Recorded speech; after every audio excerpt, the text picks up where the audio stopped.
ni ko TNT ba léegi xamagoo sax li lay raw.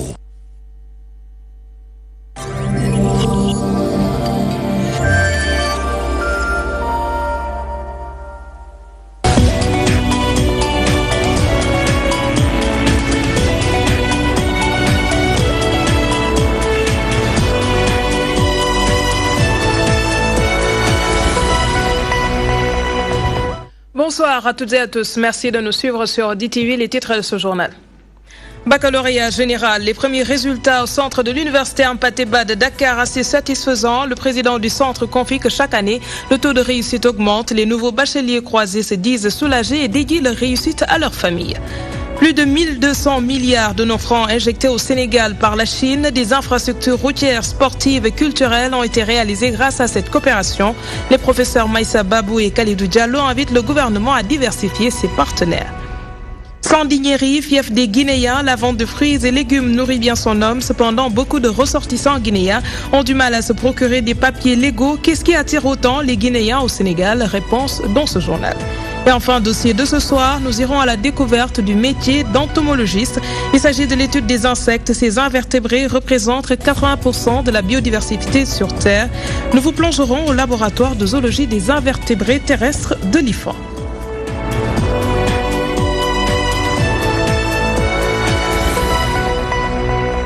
Et nous ouvrons ce journal avec la sortie de l'Association des jeunes avocats du Sénégal. Elle fustige les exactions contre les citoyens dans les commissariats de police, des postes de gendarmerie. En effet, un jeune homme du nom de Saliou Sarr aurait été torturé à mort dans les locaux du commissariat de police de Thiaroye. Les jeunes robes noires ont saisi le procureur de la République et exigent qu'une enquête soit ouverte. D'ailleurs, ils ont commis 2 des leurs pour plaider le dossier. Les explications de Maître Ousmane Thiam au micro d'Elhadj Moussabe. Ont été informés du décès d'un certain Saliou Sarr. Et d'après les informations qui nous ont été rapportées, ce dernier est décédé à la suite de blessures par électrocution qui se seraient produites au niveau du commissariat de police de Thiaroye, là où il était en garde à vue. Et nous avons pensé que de tels actes ne sont pas, s'ils sont avérés, sont d'une extrême gravité.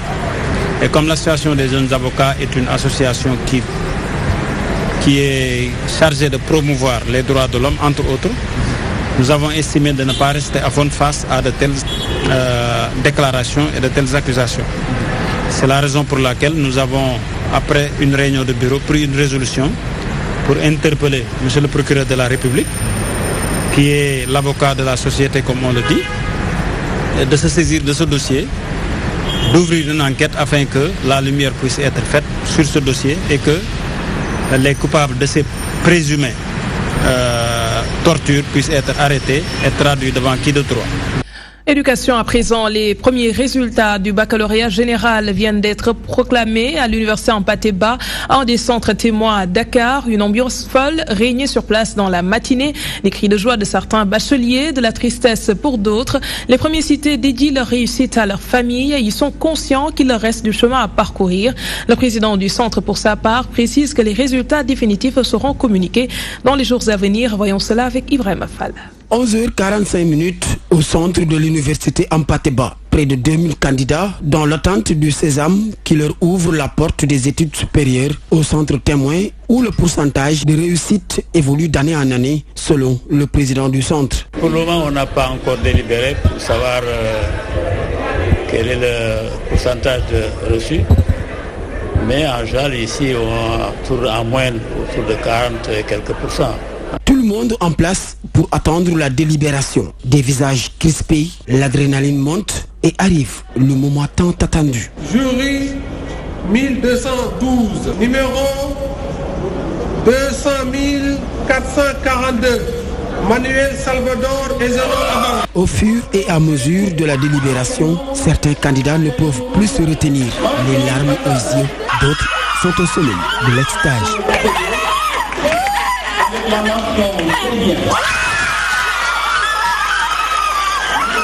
Je suis première du jury 1210 avec une mention très bien. Je suis le premier du jury 1210. Ces 2 nouveaux bacheliers ont obtenu une mention très bien, un résultat dédié à leur famille. Je sens de la fierté et de la joie. Une fierté immense parce que je serai en mesure de dire à ma mère que j'ai eu ce bac avec la mention. C'est beaucoup d'émotions. On est surtout content d'avoir réussi. C'est l'aboutissement de 12 années d'études. On se dit que malgré tous les efforts, cela a payé. On est très content. Ces nouveaux bacheliers se projettent d'ores et déjà vers l'avenir car, disent-ils, il reste du chemin à parcourir. Dans les études, devenir quelqu'un dans ce pays et rendre fiers nos parents, les aider parce qu'ils ont vraiment investi sur nous. C'est se projeter vers le futur. On a réussi le bac dans de très bonnes conditions, donc on espère au mieux commencer une année universitaire et faire sinon mieux que ce qu'on a fait au bac. Parmi les centres témoins à Dakar, l'université Hampâté Bâ enregistre chaque année de bons résultats. Pour l'instant, les séries scientifiques devancent celles littéraires, notamment pour les mentions des candidats.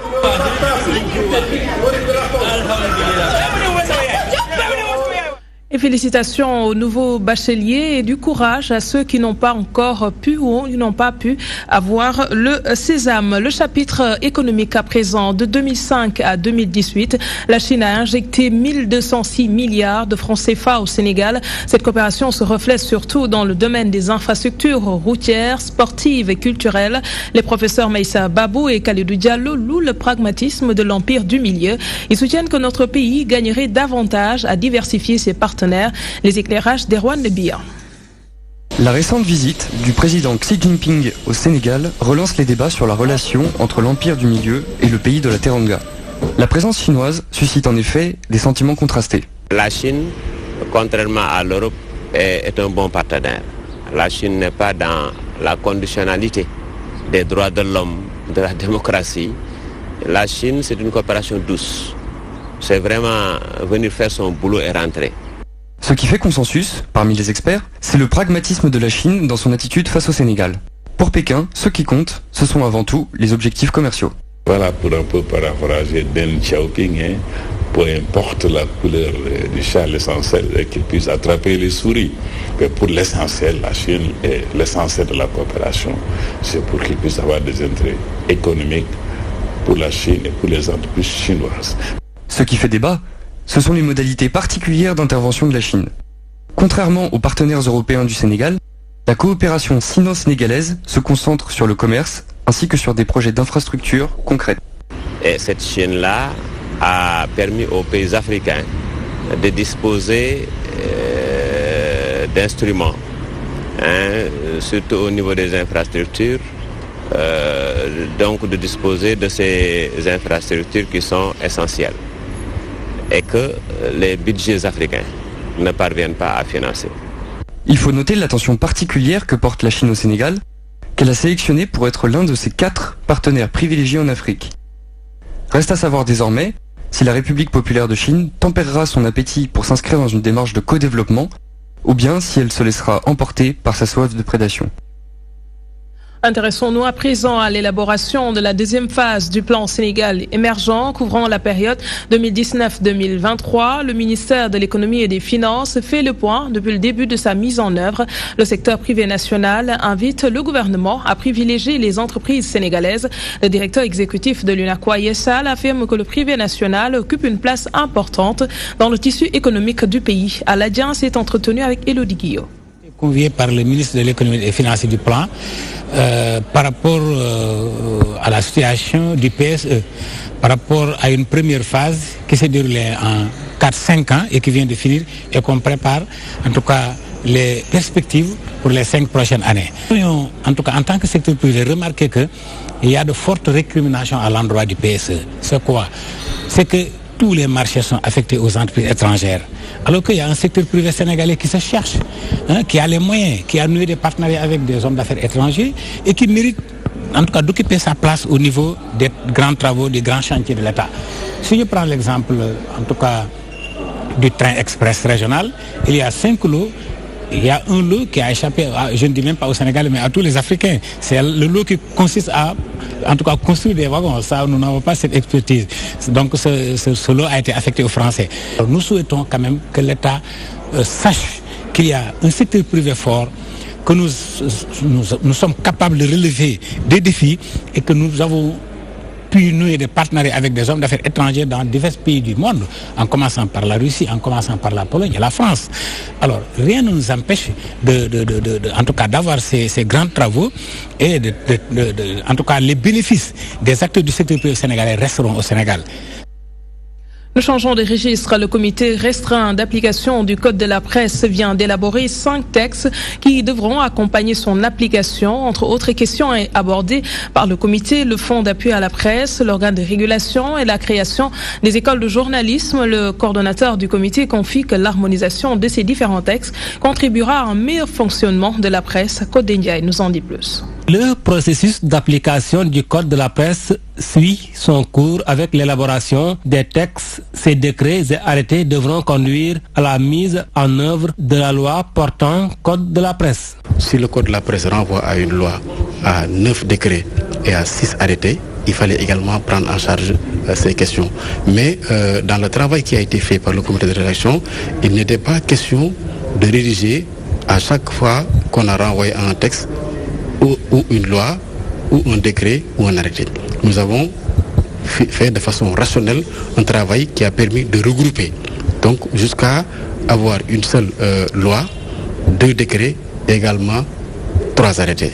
La mise en place d'un organe de régulation de la presse figure en bonne place dans la rédaction de ces textes. Nous avons un texte qui va être discuté, un texte qui va permettre à cette nouvelle autorité ARCA d'avoir une autonomie, comme je l'ai dit tantôt, une autonomie financière assez importante, mais également une autonomie administrative, une autonomie qui va permettre à cette ARCA de fonctionner convenablement. Il y a d'autres textes également sur la commission de validation des acquis. Comme vous le savez, ça existe également dans d'autres pays. C'est une commission qui va permettre de valider les acquis de certains professionnels de la presse pour leur donner un statut beaucoup plus en adéquation avec le code de la presse, avec tout simplement les mouvements de la presse. Le comité restreint dirigé par le magistrat Mamadou Koumé entend élargir les concertations, une manière de prendre en compte toutes les questions qui interpellent le monde de la presse. Et nous en venons à la page politique présidentielle 2019. C'est officiel, Cheikh Hadjibou Soumaré est candidat. Il l'a officialisé ce dimanche. L'ancien Premier ministre justifie cette décision par les maux dont souffrent les populations. Les secteurs de la santé, l'éducation, l'agriculture, l'emploi des jeunes, entre autres, sont bien pris en compte dans son programme. Et c'était en présence de Abdoulaye Ndiaye. L'élection de 2019 est un rendez-vous avec notre destin commun qu'il ne faudra pas manquer. Pour ma part, je prends mes responsabilités en toute indépendance. C'est maintenant clair pour ceux qui attendaient la candidature de Hadjibou Soumaré. L'ancien Premier ministre sous Maître Abdoulaye Wade va entrer dans la course pour la présidentielle. Une décision motivée par l'envie de pratiquer un nouveau modèle politique, contrairement à celui incarné par certains acteurs de la classe politique. Cette décision de me présenter à la plus haute fonction de la République n'est ni le fruit du hasard, ni l'objet d'une motivation politicienne. Elle est l'expression de mon engagement patriotique avec l'ambition de servir mon pays et de porter ce besoin de changement.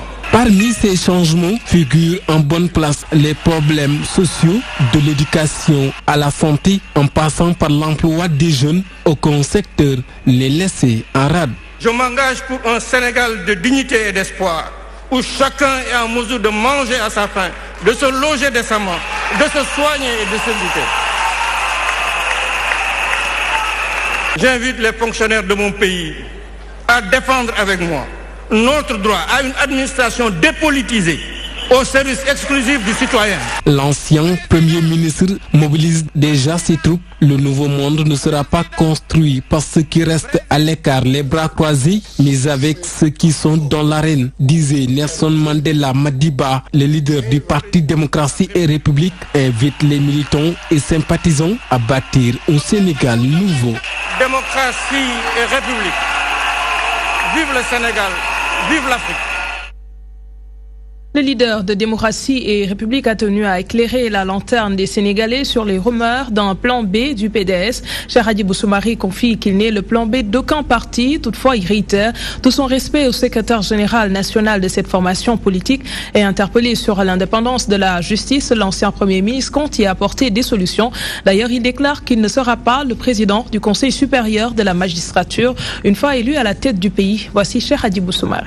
Je suis interpellé tout le temps par les militants, par d'autres personnes qui me disent qu'il y a des problèmes dans la justice, que la justice n'est pas indépendante. Donc j'ai parlé de l'interpellation qui m'est faite par rapport à l'indépendance de la justice. Je compte beaucoup d'amis dans la magistrature, beaucoup d'amis sincères, qui sont de vrais patriotes. Mais tout le monde sait qu'il y a un problème dans la magistrature, dans la justice. C'est pourquoi, avec ces magistrats, avec la justice, je ferai un travail avec les magistrats pour voir quels sont les véritables problèmes qui se posent à la magistrature. D'emblée, je vous le dis, dans mon projet, je ne serai pas le président qui est président du Conseil supérieur de la magistrature, le plan B du PDS. Vous savez, je l'ai dit, je respecte beaucoup ce parti. Et je respecte beaucoup son secrétaire général, avec qui j'ai cheminé, je peux dire, pendant près d'une dizaine d'années. Mais vous savez, un parti, soit il a un candidat, soit il n'a pas de candidat. Je ne suis le plan B de personne.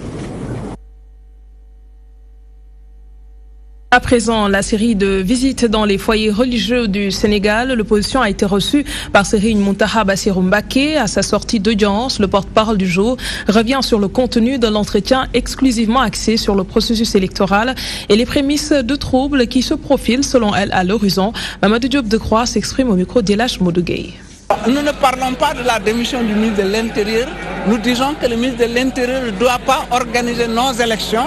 Nous voulons une autorité indépendante chargée d'organiser les élections, extrêmement important. Parce que ce qui va s'engager engage l'ensemble de la nation sénégalaise. Nous n'avons pas le droit de laisser le pays basculer dans l'inconnu parce que simplement il y a une minorité de gens qui ont décidé de prendre le pays en otage et d'organiser des élections sur la base de règles qu'ils sont les seuls à définir, des règles non consensuelles. Depuis un quart de siècle, ça ne s'est jamais produit. Nous ne pouvons pas accepter que cela se produise. Venu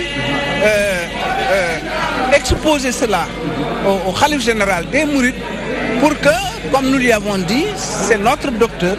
Quand vous allez voir le docteur, vous lui dites exactement quel est votre mal. Le khalife nous a très bien écoutés. Naturellement, il ne faut pas s'attendre à ce que le khalife nous dise « Oui, vous avez bien raison, et d'ailleurs Non, c'est un sage. Il est sage, il nous a bien écoutés, il nous a dit « Je vous ai entendu ».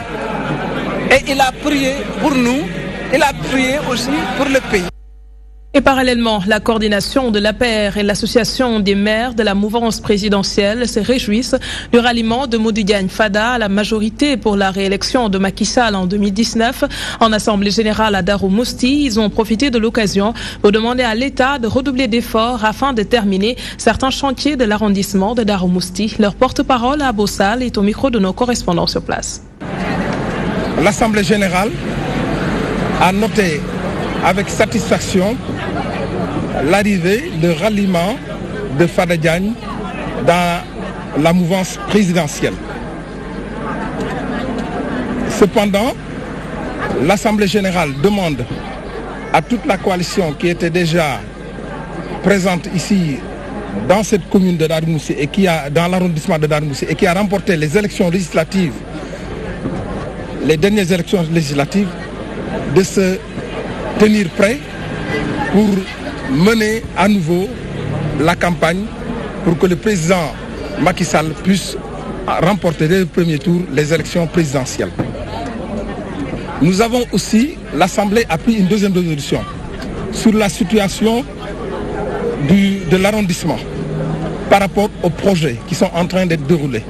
La route qui va de Touba Belel en passant par Mbadiane jusqu'à Ndoyen, que les travaux puissent être commencés afin que ça puisse bénéficier de l'attente pressante des populations.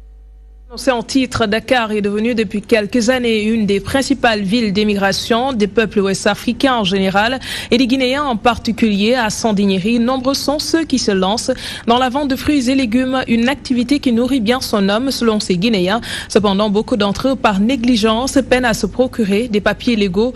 Mais qu'est-ce qui attire autant les Guinéens au Sénégal? Élément de réponse avec Djibi Sardioni. Le Sénégal accueille chaque année des milliers de ressortissants venus de la Guinée. Ceux-ci à la quête d'une vie meilleure. La plupart d'entre eux se lancent dans le petit commerce. C'est à l'image de ces jeunes vendeurs de fruits et légumes trouvés à Sandiniéry. Je suis venu au Sénégal vers les années 1982. J'étais tout jeune, petit. J'ai grandi à Dakar ici, au Sénégal. J'ai fait mes études ici à Dakar aussi. Donc je suis à Sandiniéry depuis, disons, 2004-2003. En ce moment, on est sur la vente des fruits, quoi. Boutiquiers, vendeurs de café ou de fruits, coiffeurs, cireurs de chaussures, laveurs de voitures, blanchisseurs, des petits métiers assurés au Sénégal, la plupart du temps par les ressortissants guinéens. Suffisant pour cette Sénégalaise d'inviter la nouvelle génération à s'inspirer de ces ressortissants.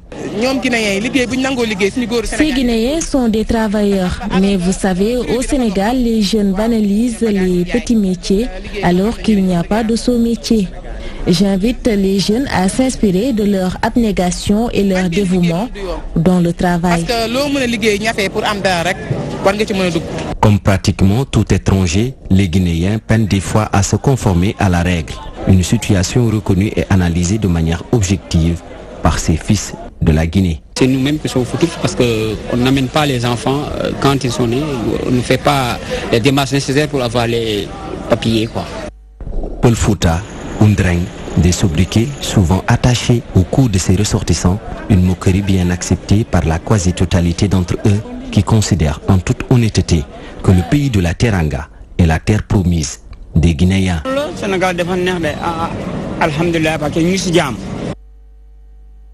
Vous avez peut-être bien entendu parler du métier d'entomologiste. C'est une profession qui étudie les insectes positifs comme négatifs dans la vie humaine. Ces animaux invertébrés représentent 80% de la biodiversité sur Terre. Dans quel but les étudie-t-on? Comment cela se passe-t-il? Ces insectes présentent-ils des risques? Notre reporter a fait un tour au laboratoire de zoologie des invertébrés terrestres de l'Institut fondamental d'Afrique noire IFA, un dossier d'Elhadj Moussabé. L'insecte, un animal vital dans le vécu de l'homme. Avec ses multiples espèces, il est étudié pour son identification, son importance, mais surtout son rapport avec l'écosystème. Et pour cela, un professionnel appelé entomologiste s'en charge. L'importance de l'entomologie, ça découle en fait de l'importance des insectes dans notre milieu de vie de tous les jours et des fonctions qu'ils ont au niveau des écosystèmes. Si vous prenez par exemple le cas de la pollinisation des plantes, beaucoup de plantes cultivées, à partir desquelles nous produisons de la nourriture, dépendent pour leur production des insectes. Parce que la pollinisation se fait par les insectes. On élimine ces insectes, du coup on élimine toutes ces plantes-là. L'étude de ces bestioles n'est pas le fruit d'un hasard. Elle a un but bien précis.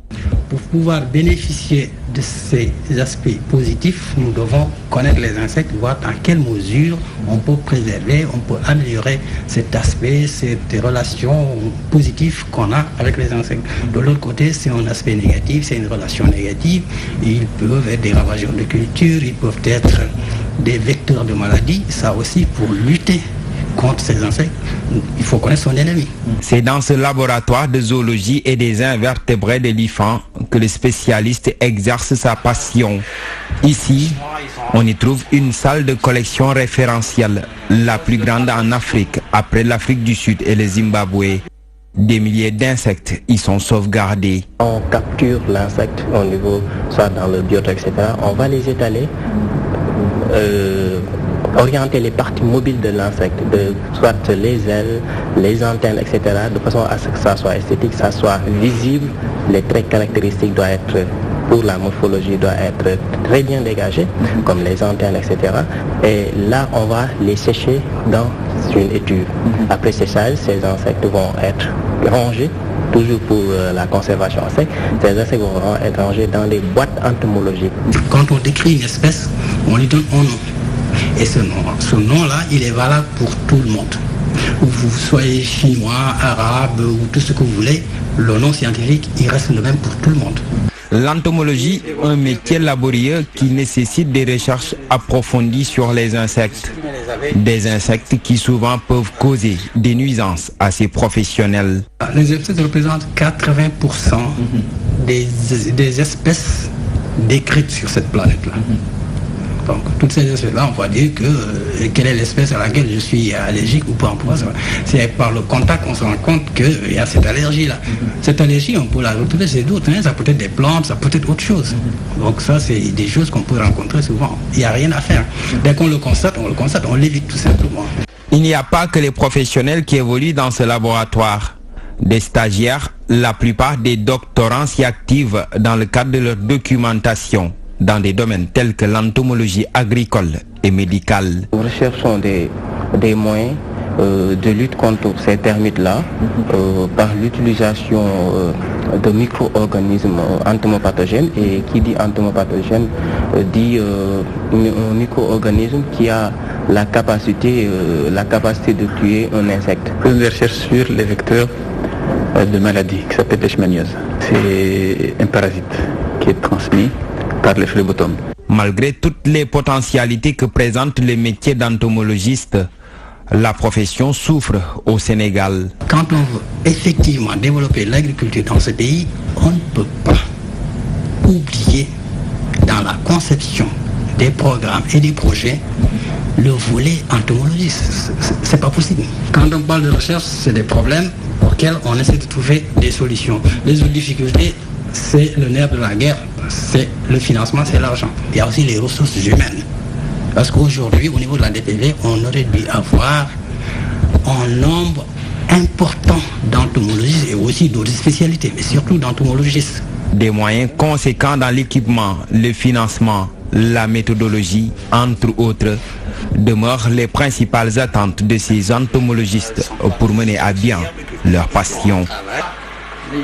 Un mot de sport avant de boucler ce journal. Le football au service de la fraternité et de la cohésion sociale. C'est autour de ces valeurs que les jeunes ressortissants de Kédougou ont joué la finale du tournoi intercommunal de la région. Une finale qui a été mise à contribution par les élèves et étudiants pour interpeller les autorités locales sur leurs difficiles conditions d'études à Dakar et dans les universités publiques du pays. Mansour Sow était de la partie.